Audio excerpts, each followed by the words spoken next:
周日晚上在派克路发生一起火灾，造成3死5伤。关于这次火灾的情况，我和救火会的会长向大家做一些解答。请问起火原因找到了吗？初步判定啊，起火点是在18号的2楼，起火原因可能是因为住户吸烟不慎所引起的。有没有人为纵火的痕迹呢？我们在火灾现场并没有发现人为纵火的痕迹，对目击者的调查也没有发现可疑人物。沙探长，这已经是本月第3起火灾了，请问这3起火灾之间有什么联系吗？3起火灾都发生在周日晚上10点左右，这真的只是巧合吗？坊间传说是祝融显灵，您怎么看？对不起，祝融不属于我们巡捕房管，无可奉告。我有一个问题，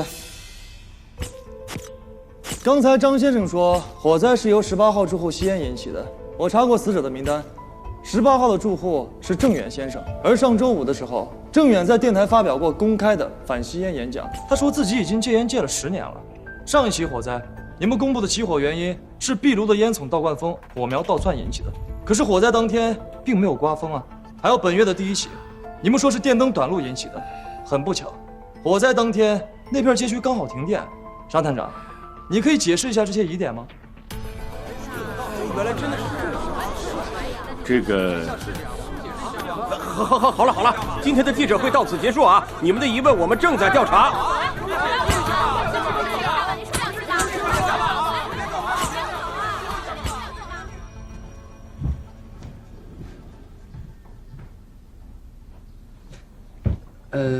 刚吃完饭这么来回走，容易得阑尾炎。为什么我走到哪里你就跟到哪里？我欠你钱吗？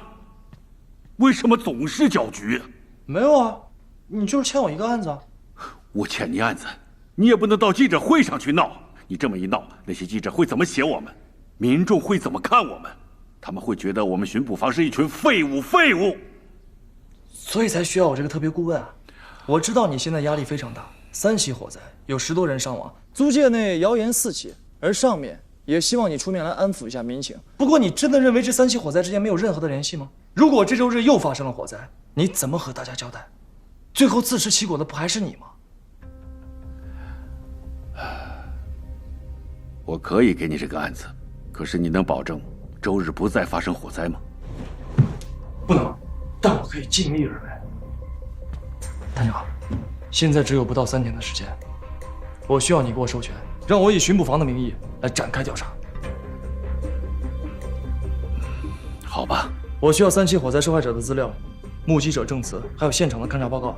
哦，最后一个火灾的现场还保留着吧？在，你可以去现场看看还有什么要求。再就是时间比较紧，人手不够。我知道了，我可以把秦小曼借给你。下来。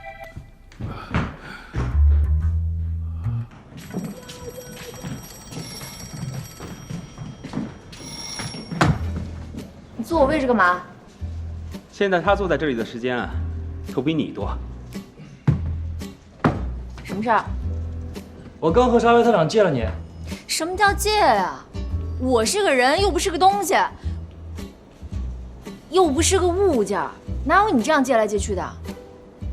你是不是有什么事儿求我啊？求你，爱来不来去查案。有案子，够意思。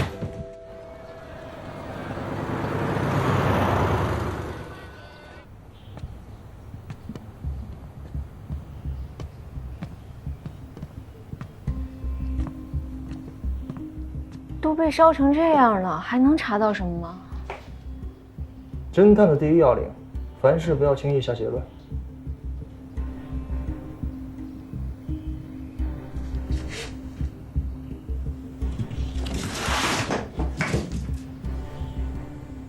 这儿应该是尸体的位置，尸体中的水分阻隔了大部分的火势，所以这是唯一保存比较完整的地板。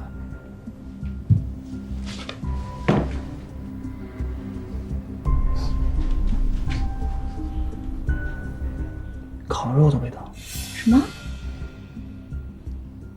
准确的说，是人体脂肪受热降解后产生的一种芳香化合物，渗入到了地板中，保留了下来。你闻一下。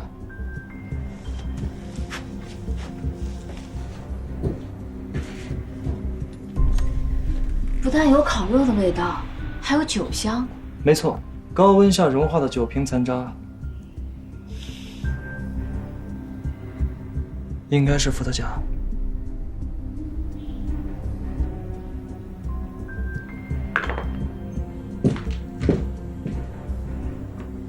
这儿也有，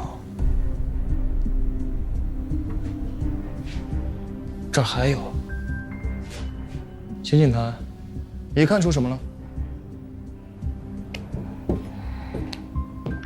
死者是一名酒鬼，他当时正在一边喝着酒，一边抽着烟。喝醉之后，不小心打翻了酒瓶，烟头又引燃了地上这些烈酒，火就这样烧起来了。错。如果是不小心打翻的酒瓶，那为什么整个房间到处都是酒瓶的残渣？因为他打碎了一堆酒瓶啊。酒柜的位置在这儿，里面有红酒、whisky， 还有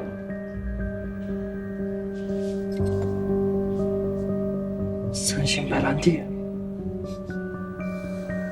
哎，我的意思是，有这么多酒，他为什么偏偏选择了伏特加呢？因为酒精度数高啊。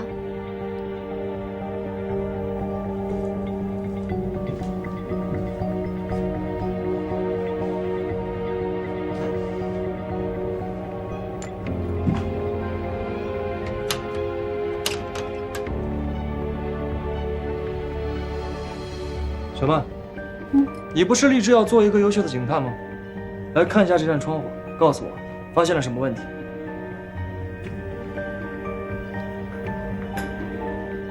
这扇窗在上风口，所以基本没被烧到，而且它斜对着门，和门形成了空气对流，有助于火势的增长。这扇窗上积了不少灰，而且门栓也被铁锈给锈死了，说明已经很长时间没有开过了。这个纵火犯非常的聪明，他不想让别人知道这是故意纵火，所以就没有带汽油、煤油之类的常规助燃剂，而是选择就地取材。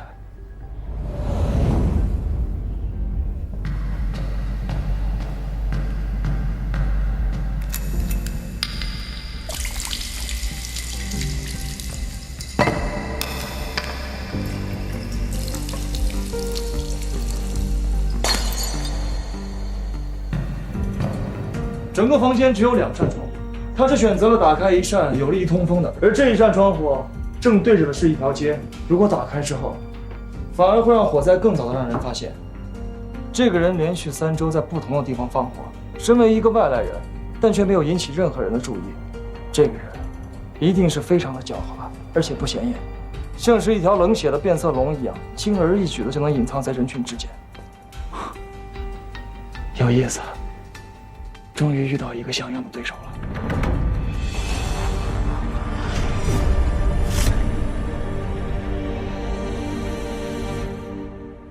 火灾发生的当天你在哪儿啊？我在家。有没有看到可疑的人在这个附近出入呢？没有。谁可以证明？他可以给我证明。哎，您好，我问一下啊，这边发生火灾的那一天您在哪儿啊？我在朋友家吃饭。哦，好，谢谢啊。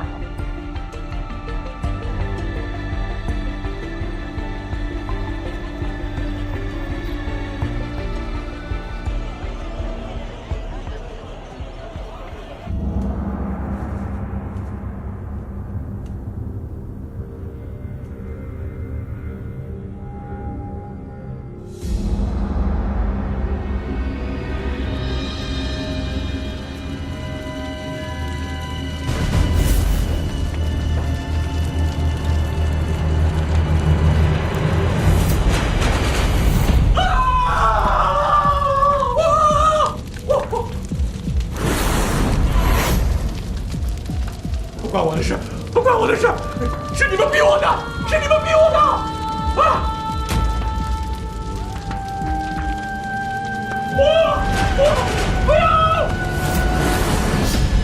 啊！我！继父，你又做噩梦了？哎，你要去哪里啊？继父啊，放过我吧，你干什么呀？大半夜不睡觉。金先生，啊，金先生，放过我吧，金先生，放过我吧，金先生。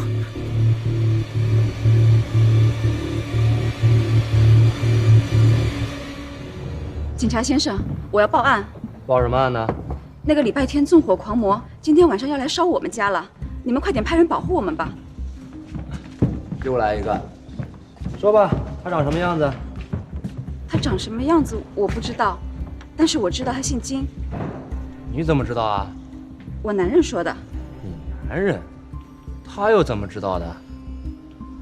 他做梦梦到的。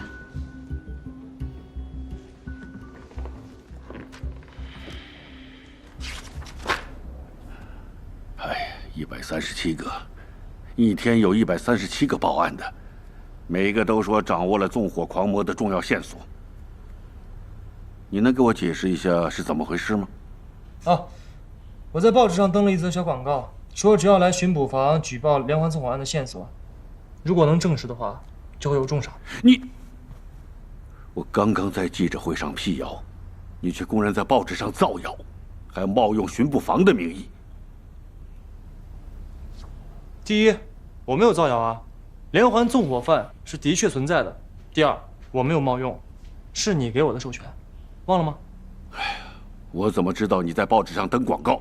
第三，我承认这是万不得已的下策。可是如果你让我早点介入的话，我们现在不至于这么被动啊。今天就是周日，如果不这么做的话，你还有更好的办法吗？哎呀，放心吧，我已经和救火会的打过招呼了。如果今天晚上有火警的话，他们会马上通知我，我会第一时间赶到现场去搜集一手的资料。再过几个小时天就黑了，你除了在这儿等电话，还有别的打算吗？这137条线索大部分都是没用的，可是其中的10条很有意思啊。虽然希望不大，但我还是建议你派人去查一下。我没有人手了。探长，罗非，正好按你说的，火灾现场方圆200米的商家住户，还有医院21名伤者，我全部都问询过了。非常好。那好，这儿还有10家，你再去查一下。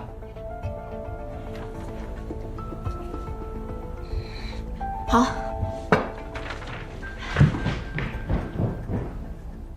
我怎么觉得你说话比我说话管用呢？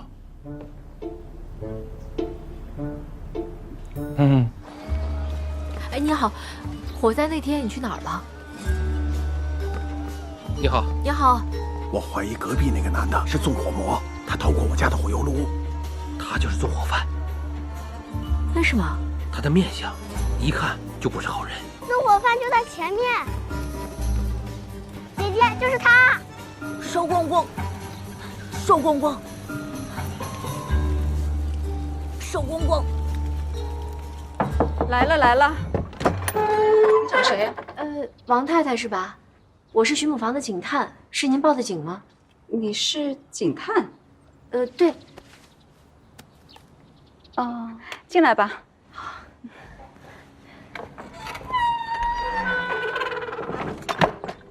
哎，当心！这里挖过一个大坑，小心点啊！是您报警说今天晚上会有人来纵火吗？是我先生梦到的。3个礼拜前，报纸登出了第1件纵火案，我先生就慌得不行了，说要发生大事儿了。后来发生了第2件、第3件，他就越来越紧张了。一会儿啊，在家里堆了好些沙土，一会儿又弄了个大水缸，说是可以防火，又在院子里挖了些坑，搞得乱七八糟的。我们进屋吧。好。哎呦，小心地上啊！我家先生啊，最近每天晚上都做噩梦，他梦见家里着火了，还口口声声的说有一个什么金先生要杀他。金先生？金先生是谁啊？哎，就是不知道呀。那您先生是做什么工作的？他有没有什么仇人？他是在报社里做编辑，一直以来都是安安分分的上班，我们都不惹事的，也没有借债啊。那您先生人呢？啊，他在屋里睡觉呢。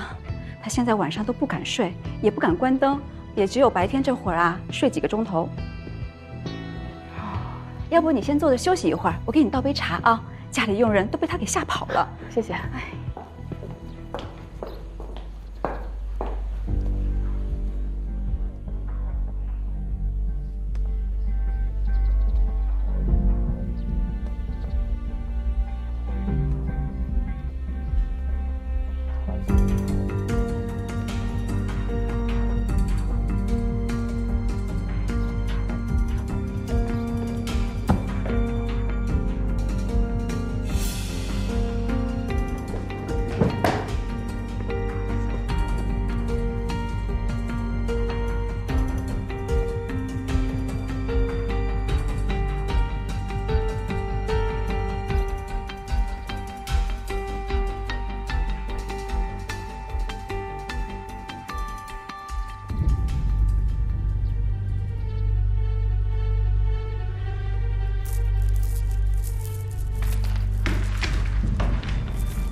说，你是不是？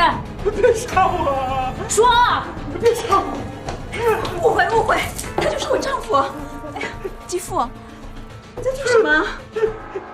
别杀我！别杀我！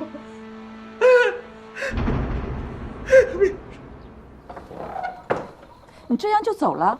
今天晚上不派人保护我们吗？王太太，您先生需要的不是保护，而是去看医生。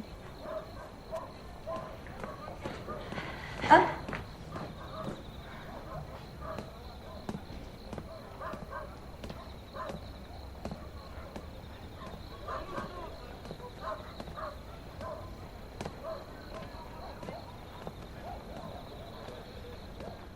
三名测字，趋吉避凶。小姑娘，要不要散一卦？不要。哎，我真不收钱。我说了不用。你干什么？罗非，你这胡子是怎么？假的。哎，你在这儿干什么呀？我看这个王太太的报案很有意思啊，忍不住就过来看看。那你刚才为什么不跟我一起来啊？你忘了，王太太报案的时候是背着她丈夫的，而你以一个警探的身份来这边调查，能查出什么呀？想要接近一个迷信的人，有什么是比算命先生更好的身份吗？所以说，你刚才已经去过他们家了？在你来之前，我问你啊，你在他家都发现什么了？我发现啊，他们家挂满了符，而且里屋里面供着一个怪兽，说明这个王先生他十分的迷信啊。院子里面挖过陷阱，门口的地上有朝天钉，天井上方有一张网，说明他想捉鬼。还有啊，我刚刚进他们家的时候，那个王先生拿着剑直接就朝我砍过来了，说明他有暴力倾向。再有就是他们家靠近房梁的墙上贴着一张画。哦，什么画？下流画。哦，说明他是个变态。哎，反正总之就是一个神经病。哎，这就说明呀，你只学会了看，还是没学会观察。王继父家里画的符是避火符，而佛龛里的龙头叫螭吻，是避火神兽。坎你用的是驱邪的桃木剑，而房梁上的春宫图则是避火图。那个图能避火？没错，有一个传说说火神是位女性，她看到春宫图会害羞，就会立刻逃走。我跟王继父交谈过，他虽然过度紧张，但是他思路还是非常清楚的。他确信有鬼要来害他，所以他在家里布置的那些驱鬼措施，全部都是有凭有据，根本不是一个神经病可以办到的。思路清楚啊。他还想挖坑捉鬼呢，这也叫思路清楚啊。他家里地上的那些朝天钉，还有天井中的天网，院子里挖过的坑有填回去的痕迹，这些都不是用来捉鬼的，而是捉人。很显然啊，王继富一开始是想活捉纵火犯，可是没想到，3场火灾之后，他改变了主意，转而求助神灵。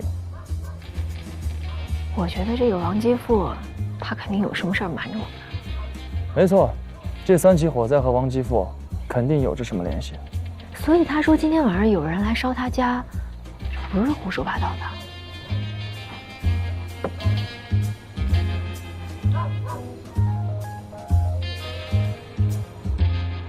再见。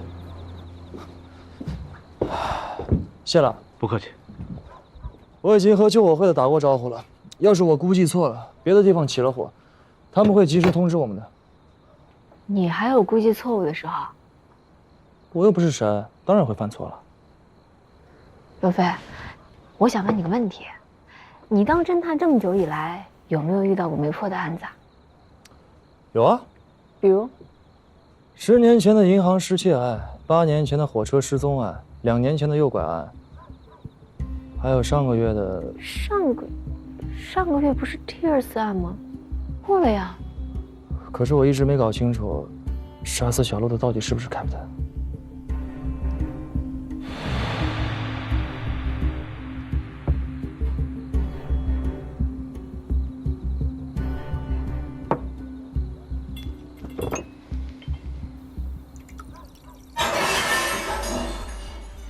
有情况。别急，听仔细了。你这个杀千刀的，你神经病啊你啊！你自己一个人过吧。夫妻吵架，她怎么丢下丈夫一个人跑了？也有可能是王继富不想连累妻子，所以就故意把她给赶走了。王继富那个样子，一看就不是个好丈夫啊。你还年轻，有很多感情上的事儿，你还不懂。说的好像你很懂一样。罗大侦探，你有什么罗曼史？说来听听啊。好奇。我不。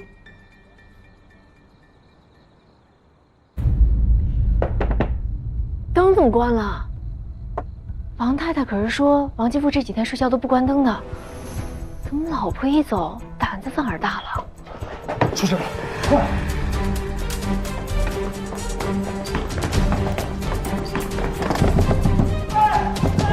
来人呀！来人呀！来人呀！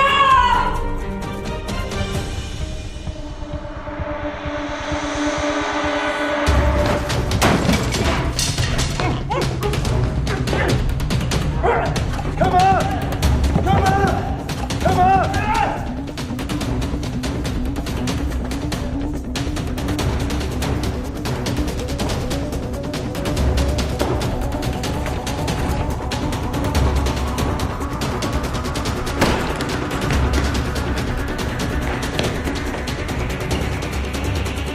别跑！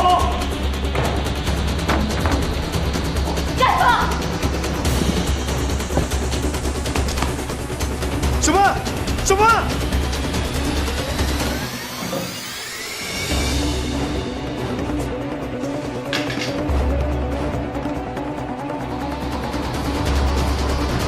站住！别跑！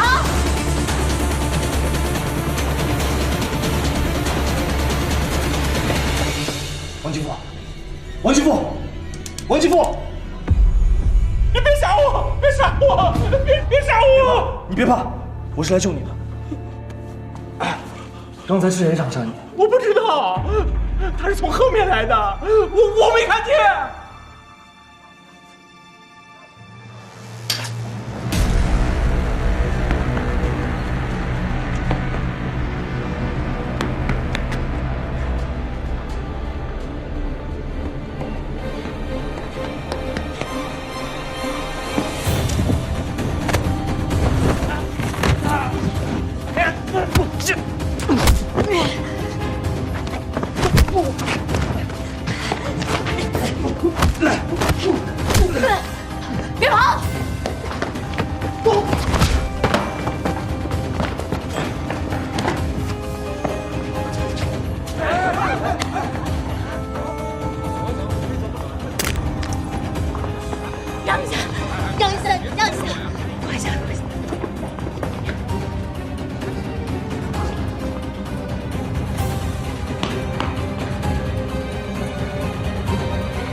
人呢？跑了。跑了？等一下，凶手刚跑进去的时候落下了这个。看清脸了吗？没有，他太狡猾了。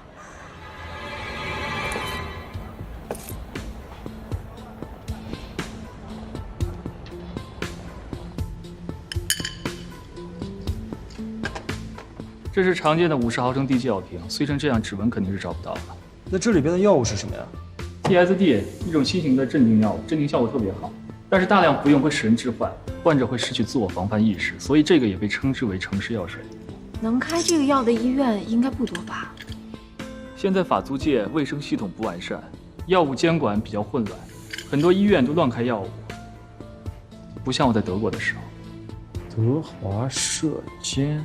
是爱德华社监制，爱德华社是德国的一家制药厂，现在在上海有分部，主要经营德国的一些进口药。他们的药效很好，但是药物很贵，只提供一些高价的私人诊所。那这个 E608呢？这是批次，有了批次联系制药厂，就知道买家是谁了。已经查到了，只有霍医生在上个月进了一批同批次的 TSD， 但是也不知道他把这些药都开给谁了。到了。哦，对了，我估计啊，霍医生到现在都不知道自己的病人里有危险分子呢。进去吧。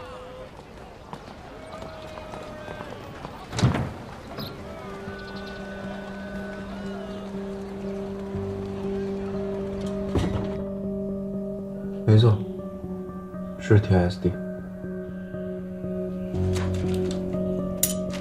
这个药瓶是在纵火者身上发现的。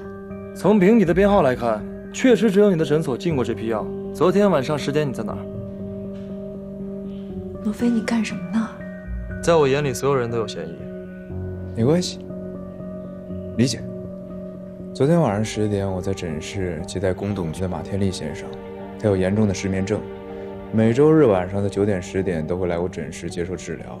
如果你们不相信，可以问他本人。或者去查登记册，除非你们怀疑他就是纵火同谋。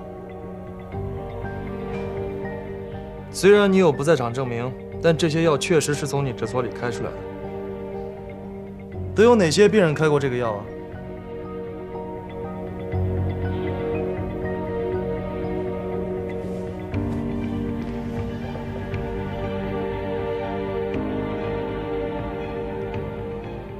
医生有权利保护每一个病人的隐私。